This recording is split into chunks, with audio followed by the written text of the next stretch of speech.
कुछ ध्यान रखने योग्य बातें। अखरोट का तेल लगाने से जुएं और खुश्की से छुटकारा मिलता है। अगर आपका वज़न बढ़ रहा हो तो दिन में 2 बार खीरा ज़रूर खाएं। खाना कभी भी जल्दबाजी में ना खाएं। खाना हमेशा चबा कर ही खाएं। इससे वज़न भी नहीं बढ़ेगा और खाना हजम भी हो जाएगा। अगर आपको सोते समय नींद में खर्राटे आते हैं तो सोने से पहले हल्के गर्म पानी में नमक मिलाकर गरारे करें। अगर आपको गर्मियों में दाने निकल आते हैं या एलर्जी रहती है हो तो आप नीम के पत्तों का रस निकाल कर पिएं या कड़वा पनीर रात को भिगोकर सुबह खाली पेट पिएं।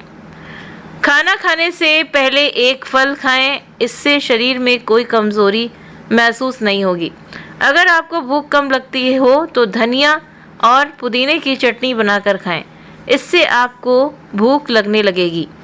जो लोग नाखूनों को चबाते रहते हैं उन्हें पेट में इन्फेक्शन हो सकता है क्योंकि नाखूनों में कीटाणु होते हैं। मछली का तेल आँखों के लिए बहुत ही फ़ायदेमंद होता है। इसके इस्तेमाल से स्किन और बालों को भी फ़ायदा मिलता है। तकिए के बिना सोने से कमर के दर्द में आराम मिलता है और रीढ़ की हड्डी भी ठीक रहती है, इसलिए तकिए का सेवन ना करें तो अच्छा है। अगर आपकी छींकें नहीं रुक रही हों तो खुश्क धनिए को हाथों, यानी कि जो सूखा धनिया होता है, सूखे धनिए की सीड्स, उसको हाथों से मसल कर सूंघ लें। अंडर आर्म्स के कालेपन को दूर करने के लिए आप कोलगेट लगाएं, इससे स्किन साफ हो जाएगी।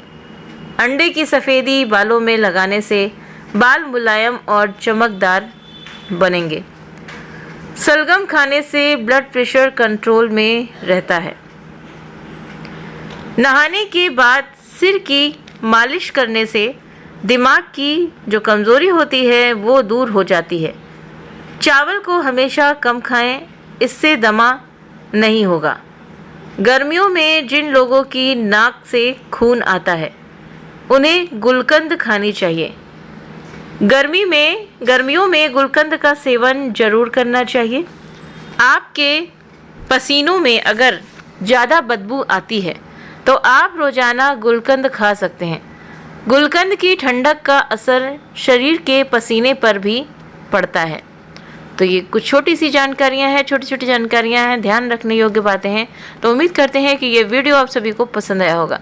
वीडियो पसंद आया हो, जानकारी पसंद आई हो तो वीडियो को लाइक करें। चैनल पर पहली बार है तो सब्सक्राइब करना ना भूलें। आप अपने कमेंट करके भी हमें ज़रूर से ज़रूर बताएं कि आपको ये जानकारी कैसी लगी। तो दोस्तों, अगर हो सके तो आप अपने दोस्तों में भी ये जानकारी ज़रूर से ज़रूर शेयर करें। आप अपने कमेंट करके भी हमें ज़रूर से ज़रूर बताएं। आप सभी के लिए बहुत बहुत धन्यवाद जो आप अपना वक्त देते हैं वीडियो देखने के लिए। Thank you.